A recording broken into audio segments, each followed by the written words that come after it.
First, we connect the power cord of the filling machine to the factory's electrical box.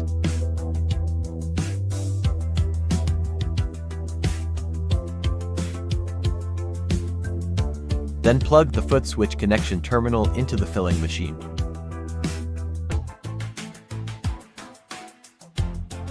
Then plug the scaled connection terminal into the filling machine.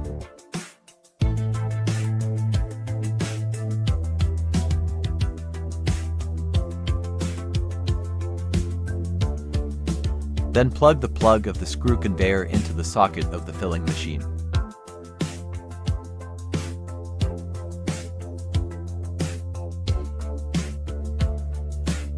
Then turn on the main power switch.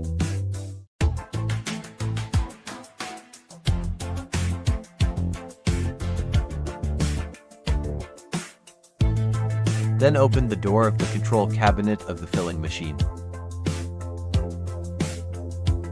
Use a multimeter to measure the voltage of the circuit breaker's terminal to see if it is about 220 volts. If the voltage is correct, turn on the circuit breaker. The machine starts running.